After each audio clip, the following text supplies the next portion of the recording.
Well, good morning and welcome to this session of Insider Secrets, again brought to you by My Core Intentions. Before I introduce today's guest, let me take a quick minute for a commercial. You know what I always say, that the most dangerous man in the room is the guy with the microphone, and as long as I have it, I'm going to talk about us as much as I can. My Core Intentions designed around the ability to deliver proven real estate strategies through personalized coaching. You know, we're going to really focus on multifamily. And today with our guest, we're going to really focus on multifamily to help facilitate a positive life change for our clients. You know, that's really what we want to try and achieve is get some good positive life changes, some balance in our clients' lives.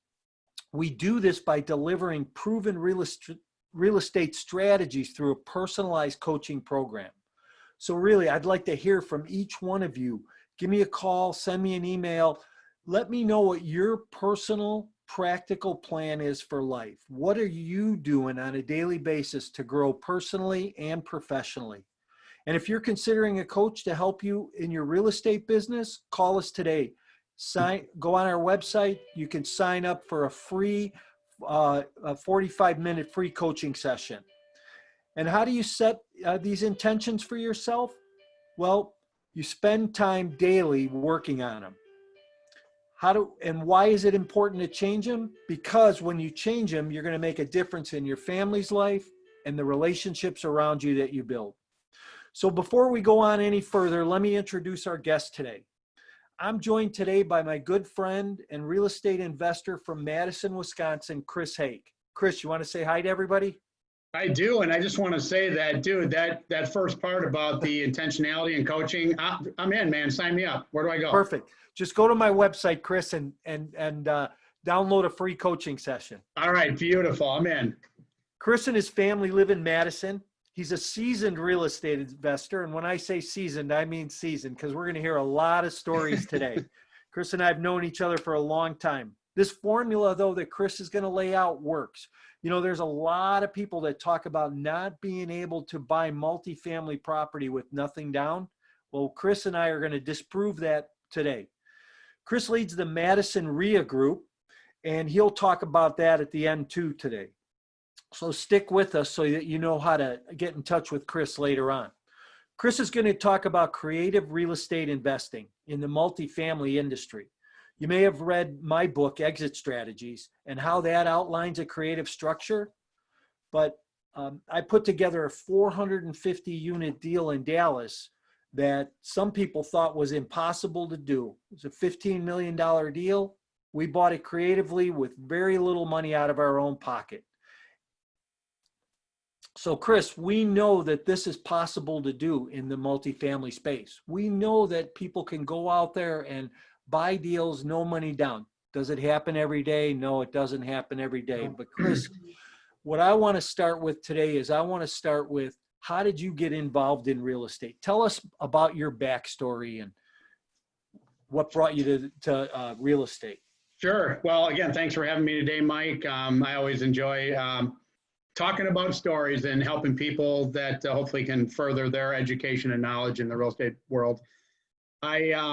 I got started back in the 90s, actually, probably in 1997. Carlton Sheets, if you're anybody that's our age range, Mike, you know Carlton Sheets. He was a big guy in the probably 70s, 80s, and 90s. And I bought his course, no money down, $100, Friday night, midnight, watching it as I'm working for my W-2 income and you know, busting a hump, working 60 hours a week, trying to figure out how to make it after getting out of school and, you know, figure out how to pay for stuff. And I bought that course, and within 30 days had read the whole manual and went out and bought my first property, literally no money down, just like the course said. And I'm like, holy crap, this thing works. Yeah. And that was in 1997. And it was literally, my wife was pregnant. We were having our first baby, and I bought a condo. It was about 3 blocks from my house that I lived in. And that got me started. And literally within the first 3-4 years, I think we had almost 40 units, 40 doors that we had purchased. And, you know, I just started building at that point up until the early 2000s, and had a partner, brought my dad in. I mean, I did the things that I needed to do to get the next deal. And it's kind of interesting because at that time, you know, the early 2000s were a lot like probably 2012 to 2015, 16 in our markets when I look at valuations and rising values. And that was about the same thing back in 2000 to 2002. And unfortunately, I look back, and this is a lesson learned. You know, I ended up selling all those properties because I had some partners that were doing some different things, and they wanted to move in different directions. And with 40 doors, I couldn't buy them all out. And so I ended up selling, but that became kind of my track of what I did over the next 20 years in this business. Yep. Okay, great. You know, and Chris, to buy 40 doors in the first 3 years of being a real estate investor is pretty good accomplishment. You know, not everybody goes out and does that type of track record, right? So Yeah. that's a big accomplishment. What was that like for you to have all those? Because really there's a lot of moving plates when you have 40 properties in different locations. That's why we talk about multifamily so much, because multifamily is at economies of scale, right? It brings those 40 units to one place, simplifies your life a little, right?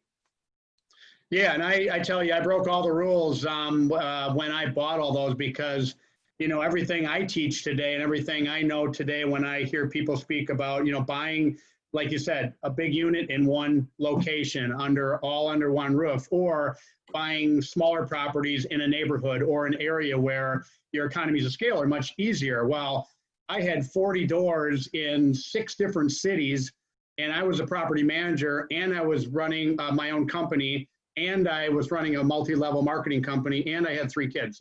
And so I was running, doing everything, trying to be everything, which we all know where that goes, and that becomes burnout and in the wrong direction. But I ended up learning that leverage was king. That was 20 years ago.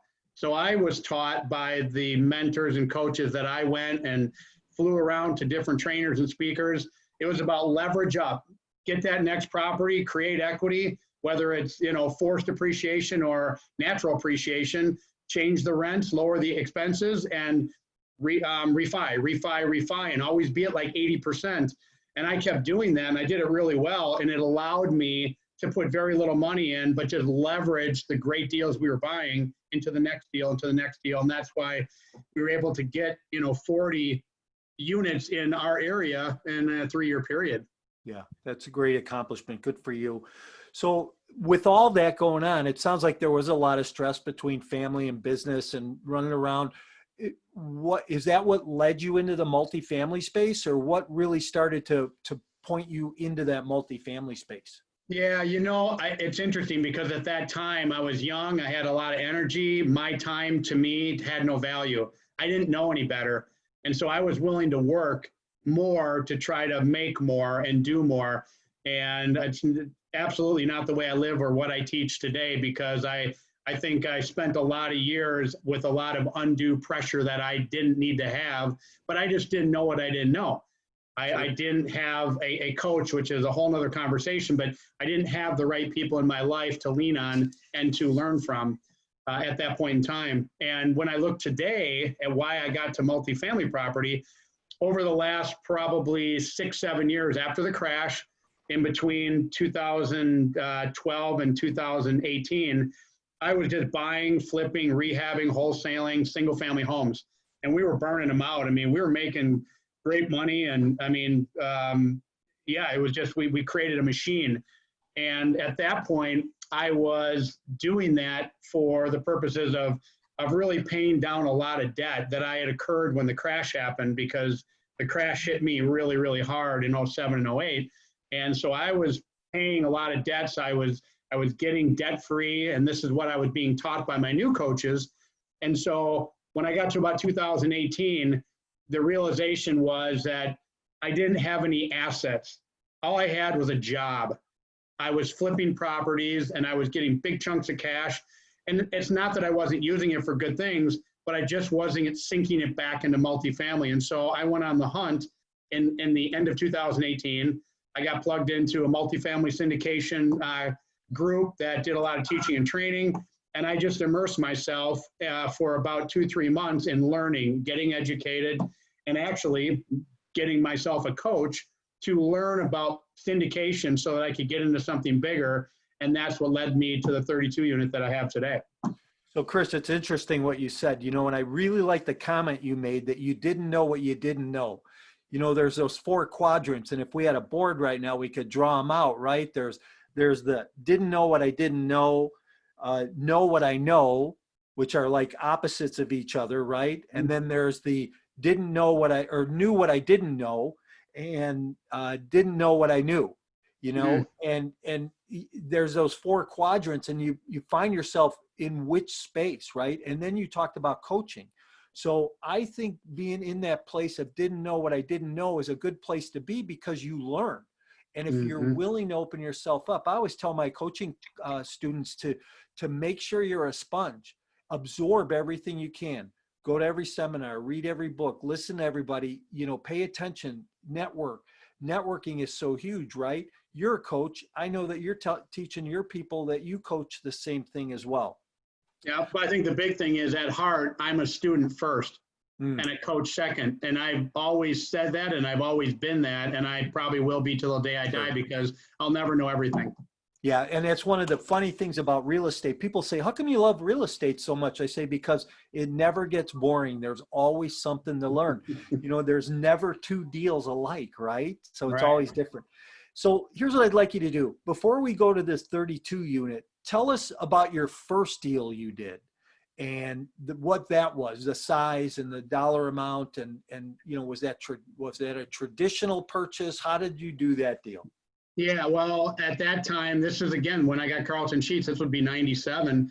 And I had just gotten out of school. I had just recently been married. My wife was pregnant.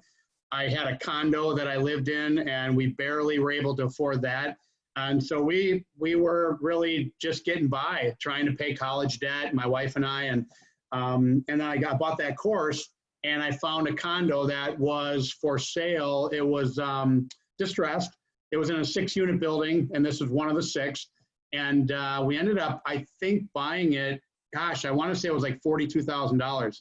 Wow. So it was really cheap. It was 900 square feet, 2 bedroom, 1 bath, nothing flashy, no garage, just a basic unit. And that was pretty handy. And so at that time, I grabbed my father, because he had the credibility, which is the key point here. So I borrowed his credibility and his network. And then I borrowed my brother-in-law, who was also a handy guy, who said, you know what, I'll help you gut the whole thing, and we'll fix it up.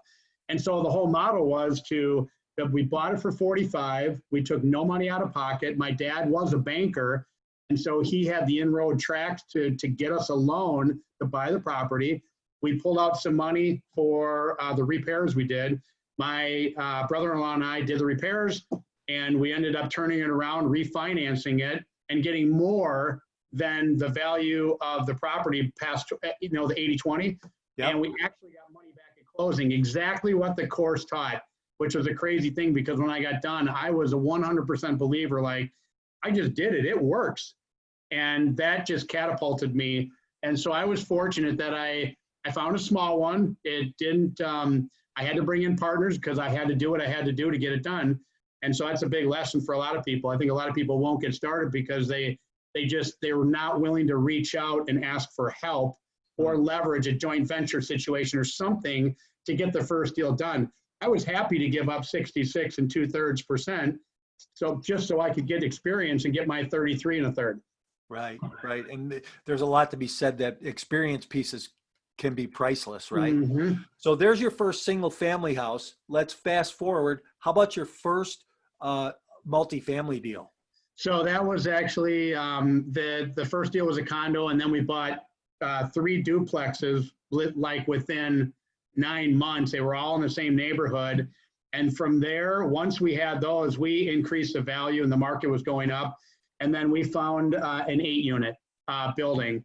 And so we went from a condo to 3 duplexes to an 8-unit, and then to a 10-unit. And then I bought another 8-unit. And so we just kind of started scaling up, finding bigger properties. But we never got anything bigger than the 10 unit at that time, because we probably would have kept going. But when my dad was at the point he wanted to retire, and then my other partner at that time wanted to go a different direction, everyone said, you know, if you want to buy us out, great. And at that point in time, because I was leveraged, I didn't have the ability to buy out my two partners. And I had another opportunity come up on a big resort development project. And so I shifted gears again. I didn't know what I didn't know. I didn't have anyone to say, man, you did all that work for 3 years to get that portfolio, you know, figure out a way to keep it. And I didn't do that. And I still drive by those properties every week, every month, every year. And I see them and I go, yep, that was mine. That was mine, man. I know what it's worth today. So that was a lesson learned. I didn't have the right counsel. I didn't have a coach or someone to help me see what I couldn't see. Yeah. A good coach would have helped you see something different, right? Yep.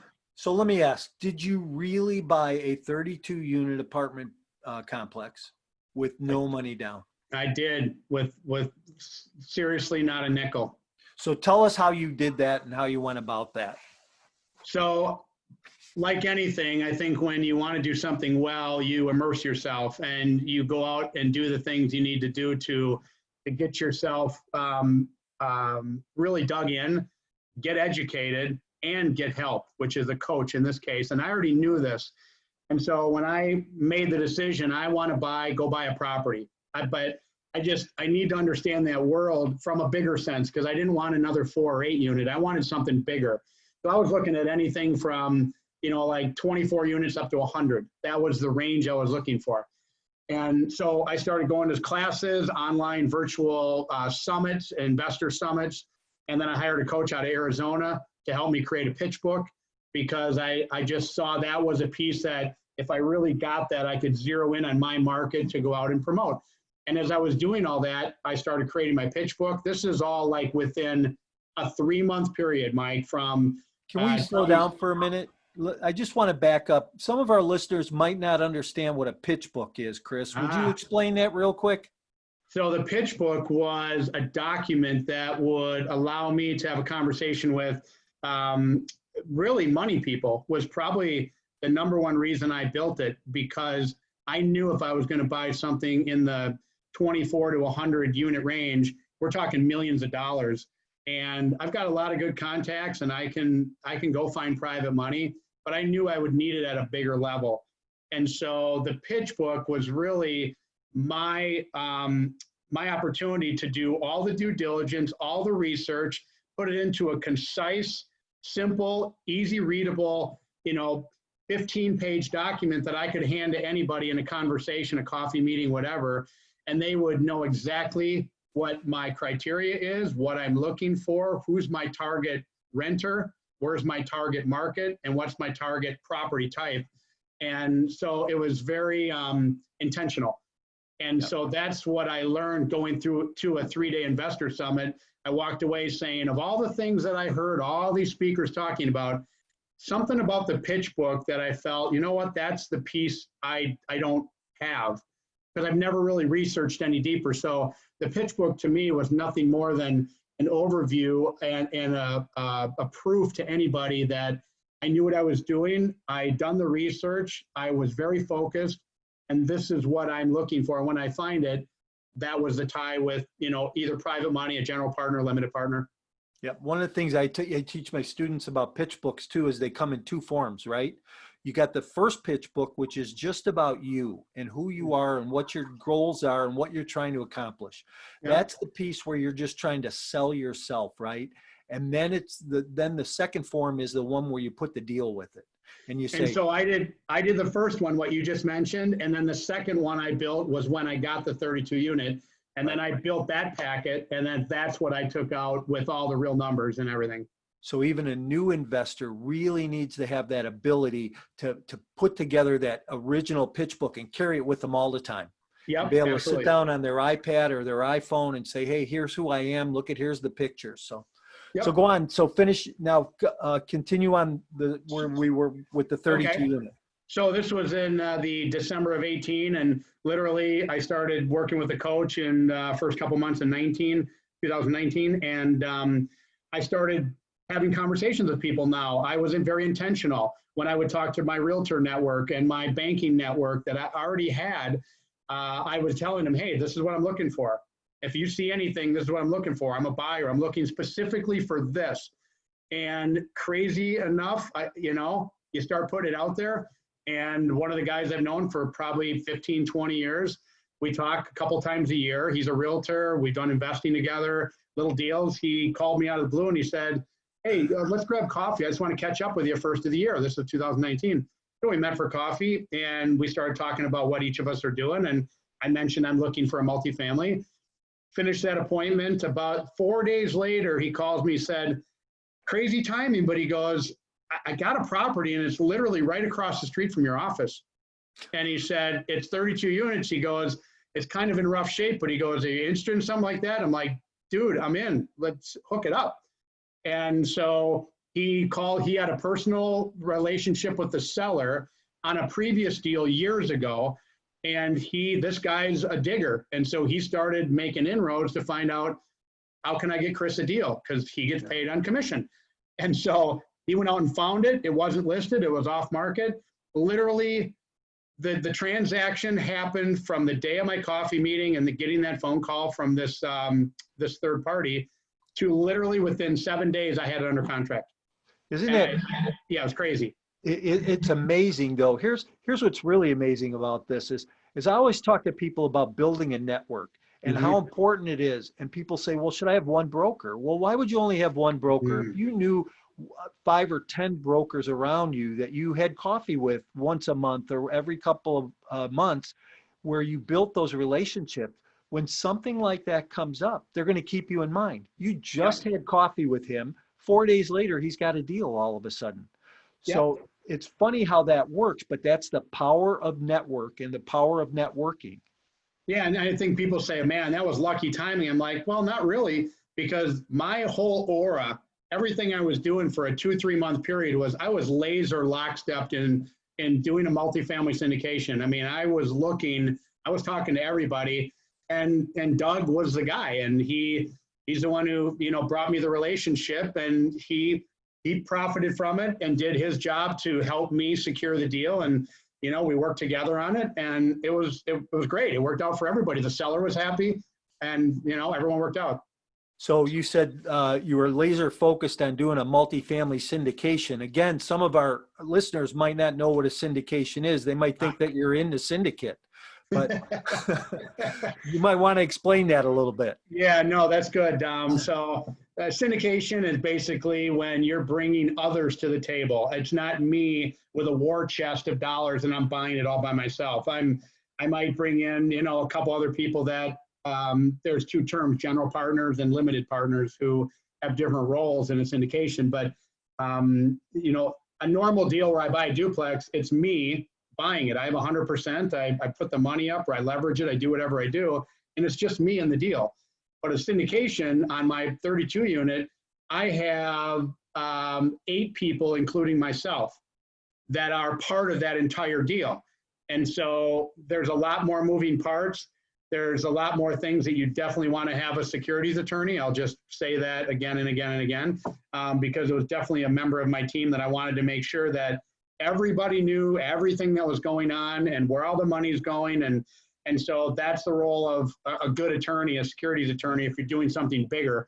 And so that was the first guy that I called when I did this. So again, Mike, as part of that team, I'm always trying to connect the dots for when someday happens and I need those folks in my life. Yep. Good for you. So all of a sudden now this deal shows up, you go look at it. What was your first reaction? I was super excited because I already, because of all the research, because of the pitch book, in my market, this is a BC type property, meaning classification wise, it was a C neighborhood that I know that the neighborhood is going upward with regard to infrastructure and everything around it, roads and new construction and buildings going up. People were buying multifamilies in this area over the last 10 years and really turning them around. So this used to be definitely a C, even a low C neighborhood. But by the time I bought, this particular owner was still in the C world and the rents were low, but the things were moving towards the upper C's, low B's. And so I knew there was an opportunity there. The per door unit cost of a deal in our area about a year ago was anywhere from $80,000 to about $100,000 per door. If you just run rough numbers, I buy a 10 unit, it's $100,000 a door, I'm gonna pay $1 million. Simple math. And so when I found this deal and I found out the price range of where I would be, I got into this deal at $56,250 a door, as is.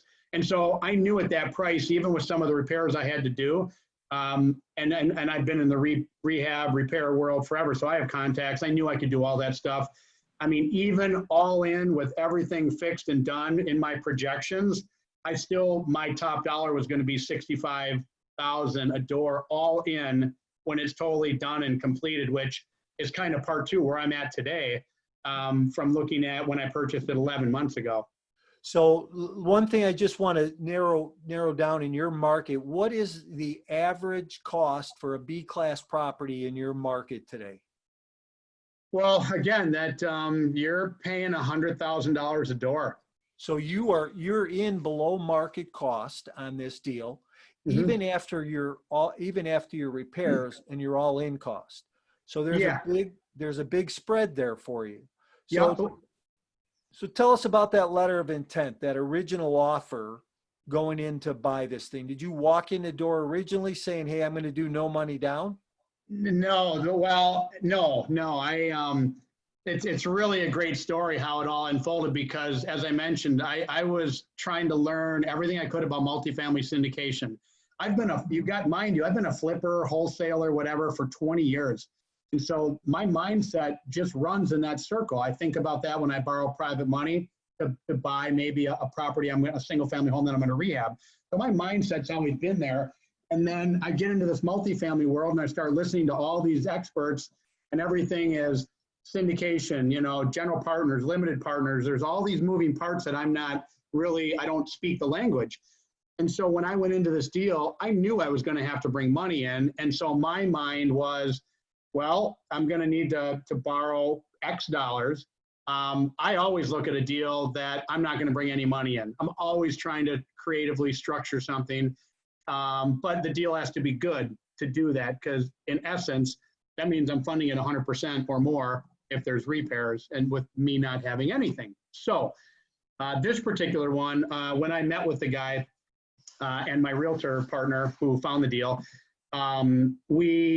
we were told there was nobody else looking at the property. And that's why I told him, I said, we got to move fast on this. And I literally, within 24 hours after meeting the guy, I had written an offer to get to him. And we got him the offer, and it was literally a full offer. It wasn't a letter of intent. It was a full-blown offer. And we ended up meeting with him 2 days later for coffee to talk about the offer and go through it. And then we found out at that meeting, this is a Friday morning at 10 in the morning at a coffee shop, myself, the guy who turned me onto the deal, who's a realtor, and then the seller. And we're talking to him thinking we're going to get this sucker signed because he's the only owner. So he controls the whole thing. And so he can sign on it. And we find out there's another offer on the table. And I'm like, oh, it was just like a dagger. And because we had asked and talked about that and it never come up in conversation. Well, after asking more questions about this other offer, what we found out was that it was a verbal offer from the guys who bought the property 32 units across the street. And the story goes way deeper than that, but let's just say he had an offer from them for no number other than they'll just tell him what he wants and they would pay it. Kind of crazy. This is a much bigger, I call it David and Goliath. This is my David and Goliath story. And so this was definitely Goliath. They own a bunch of properties. They have property management. They have guys who come in and pay cash from overseas and bought this property with cash, probably never even saw it. And they've been rehabbing it. So it's a great comp, identical buildings. And so they were in communication with this guy. And so we left that coffee meeting, Mike, and I felt powerless because I built a relationship with a guy. We gave him a solid offer. He even said the offer was fair. I think he enjoyed our conversations and meeting, and the guy who turned me on to it had a good relationship with him. So we had a pretty good relationship, but this other guy was just kind of out there, kind of muddy in the waters, that he could maybe kind of sort of be a player, but he didn't have an offer on the table. And so this is what I did, and this is what I feel turned the whole thing around. I went home, and it was about 11:30 that morning. I got home, and I remember talking to my wife, and she's like, "Hey, how'd the meeting go with the seller? Did you get it?"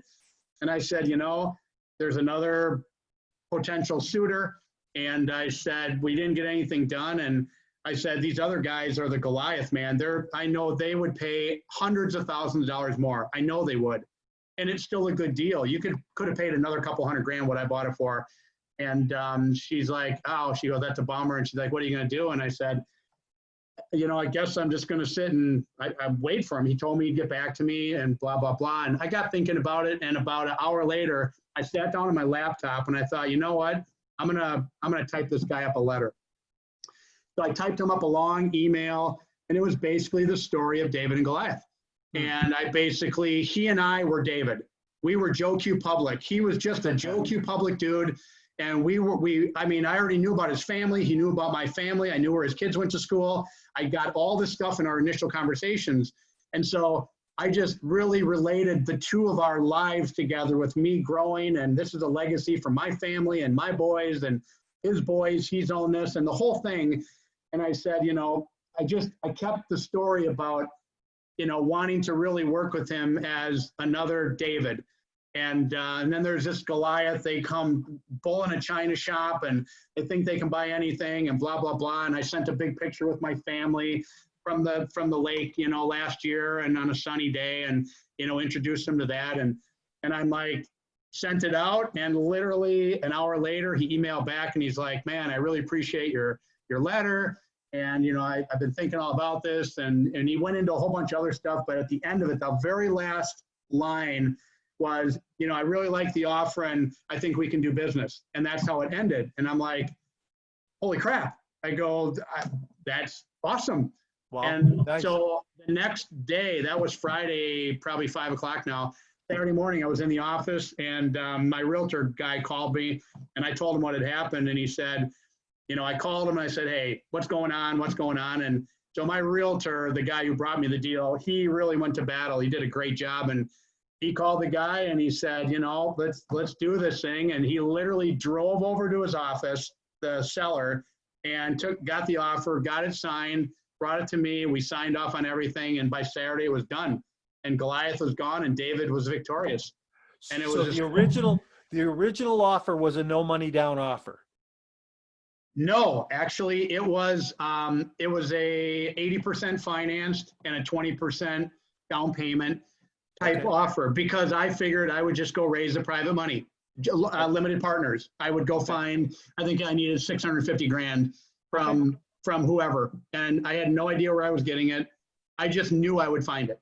All right. So here, before we go on, I want to back up for a teaching moment here. Yep. And the teaching moment was that, this David and Goliath story, you went to the seller, you didn't plead to the seller, but what you did was you built a little bit of a relationship with the seller because you knew somebody else. Sometimes that's really important in this situation. There's been times that I've told the other broker, let me talk to the seller. Yeah. And once I think sometimes that you convey who you are and what you're trying to accomplish to that seller, you are more in a better position where that seller is more not so reluctant, right? And they want to work with you. That David and Goliath story, there's a lot of other really good stories and analogies in that same book that we can use in life and through a lot of this, isn't there? Yeah. Oh yeah. But anyway, so yeah, I don't know. So you wrote this offer, 80-20 deal. You were going to go get some limited partners, put together a syndication, and what happened?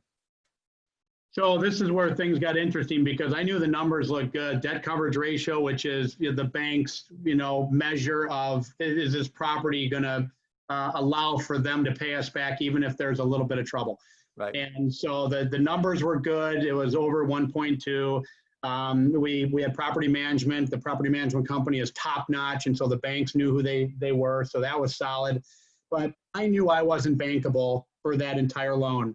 I knew the bank wanted, in our market and on a new loan like that, the banks were wanting to see enough coverage from a credibility portfolio standpoint, assets with the general partners. And so I knew from day one, if I found something big, I was going to have to bring in somebody else, maybe two people, but one for sure.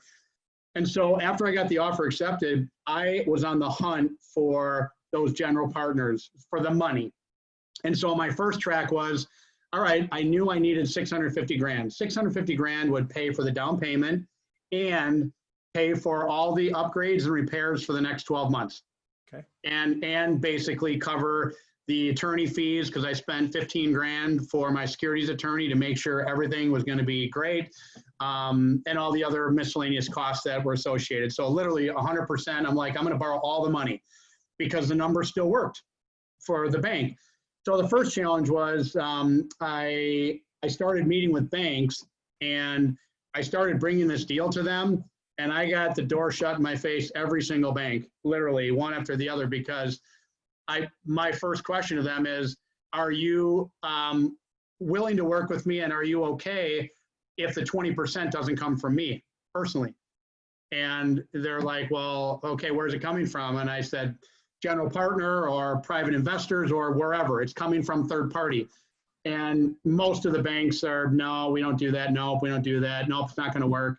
And so I just kept getting no's as I went through banks. And I knew from, again, my mindset is I'm a flipper and a rehabber, and I do this stuff all the time on $200,000 homes. But this was a $2 million deal on a 32 unit, commercial, blah, blah, blah. And so as I'm continuing to talk to banks, I'm also meeting with private individuals who could stroke a check for 650. And now I'm trying to, create a partnership of how much percentage, for the money in, is there an interest rate? Is there an equity position? What is someone going to need? And I spent with one gentleman who could write a check for 650. I spent almost every Sunday for a month, hours at my office, going through spreadsheets and meeting with property management companies, and a friend I've known for 25 years. And he really loved the deal and the whole thing. And here's the long and short of it is, I spent so much time going through that what happened was, by the time it got towards the end and we were close to trying to connect something, his counsel and his, I guess, attorneys or other folks that he was, working with, it basically came down to, he's taking all the risk and I'm taking none. And I'm basically, I went out and found the deal, so I should probably just get a small fee and then turn the deal over to him. And then he would go get the bank loan and bring in his own 650, and he keeps the deal, and I get maybe 5 or 10%. And so when that day happened, and I'll still never forget it, we're sitting in my office and we were getting to the end. I'm like, and I won't mention names, but I kept asking him, are we there? I mean, we've done all this homework and everything looks like we're on target. And he pulls up his phone and he's reading it and he goes, well, I got this email from my attorney. He goes, I don't know if you're going to want to read it. And I'm like, well, yeah, I want to read it. And then he showed it to me and I read it. And it was basically the attorney saying, I bring no value to the equation. I did nothing more than a finder's fee. His client's taking all the risk, and that he advised his client, there's no way you should go down this road. Just give him a fee. And then if not, then walk away. And I'm just like, I was devastated because I knew in my heart there was the deal penciled in, no doubt about it. And I was frustrated. And so what that did is it turned me to thinking, changing mindsets at that point. This is almost 2 months into the deal. I'm already going to be late on closing. I still don't have things in place with the bank. I had to start extending and pushing out the closing. So there's a lot of learning experiences in here that things went right and things went wrong. But the long and the short of it is I shifted my mindset of trying to figure out a way that I could use the methods that I used for private money, where I just raised debt. Yeah. As simple as that. I wasn't trying to create equity or try to, get percentages and any of that. I finally went to my investor pool and said, look, I'm paying 8% and there's no equity. It's just debt. I'm looking for 650. And literally within 5 days, I raised it all from my original people that I didn't go to any of them because I didn't think any of them would be a fit for it, because I was learning how to syndicate from the experts. And so I was taking everything I learned from them and going, well, this is the way it has to be.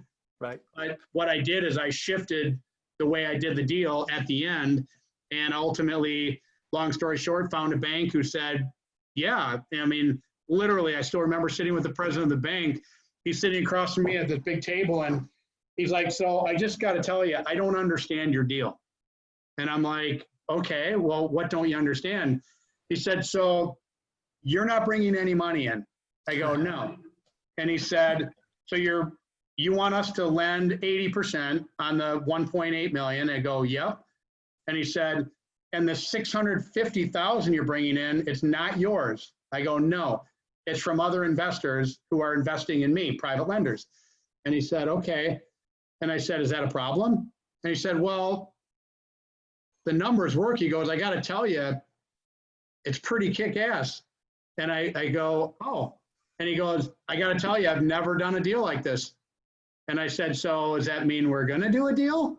Like, is it work? And I said, he goes, if everything pencils in like you said, which I've looked through it, he goes, the numbers work.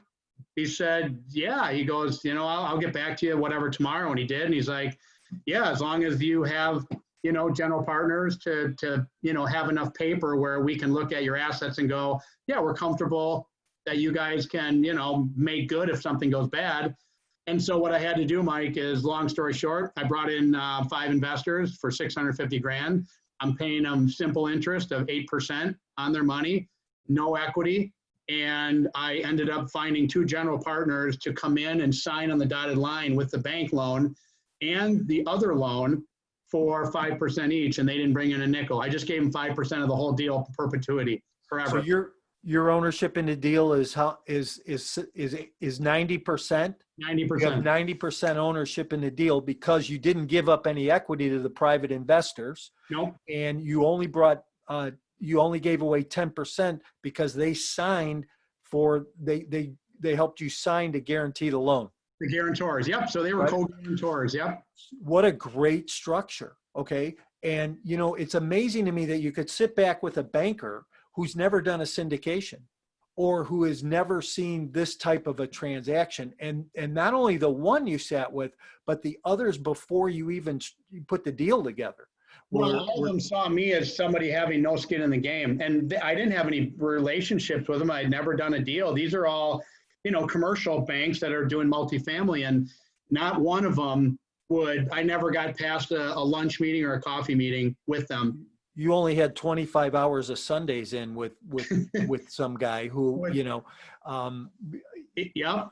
So, well, what's interesting now is, we're 11 months down the road and I'm in the process of refinancing. So I got a 3-year loan on the original, a 3-year, 25-year AM. And, the interest rate was way too high. It was at almost 5.6% at the time I got it, which everyone that I knew was getting loans way lower than that. But I was so happy that I could get into a deal that I could do it with no money. I was willing to pay a little higher interest because a bank believed in me. And now we're going around the other side. Now that we've raised the net operating income, literally $50,000 in the last 10 months, I should say my property management company, they've been doing an awesome job. And now we're going to refinance. We're looking at 3.5% for a 5-year with a 30-year amortization. And I'll be able to take out all my real estate investors, my private money, and then still be able to have 90%, have my 2 partners at 5 and 5. And our cash flow first year should be, 50, 60 grand a year. Awesome. Awesome. Well, Chris, it sounds like that was really a great deal to put together. And, we're about to the end here. What I would like you to do is I'd like you to tell people how they could get a hold of you. Sure. You run the Madison REIA group. So if anybody's in the Madison area listening to this today, they can definitely come to you for coaching and come to your group. and anybody else who wants to call you. Why don't you go ahead and tell people how they can get a hold of you if they have any questions or want to talk with you. Yeah, it's just my full name, Chris Hake, and that's CHRISHAKE @gmail.com.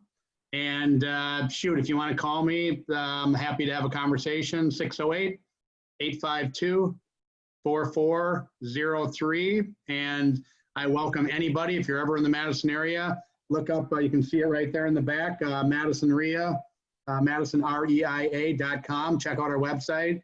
I've been doing that for 8 years, and we've got 350 members, and it's an awesome association. If you're in our market, come on in. You're my guest for checkout.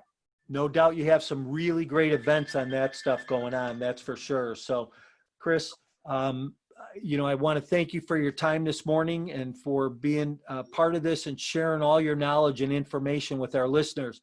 And for anybody who wants to try and get a hold of us, we're at mycoreintentions.com. We'll have Chris's information posted on our website after this. And feel free to give us a call if you're looking for coaching. You can go sign up for a free coaching call, and we'll see what we can do about planning some structure for you. Thanks, and look forward to talking to you all soon. Have a great day. Thanks, Mike. See you guys.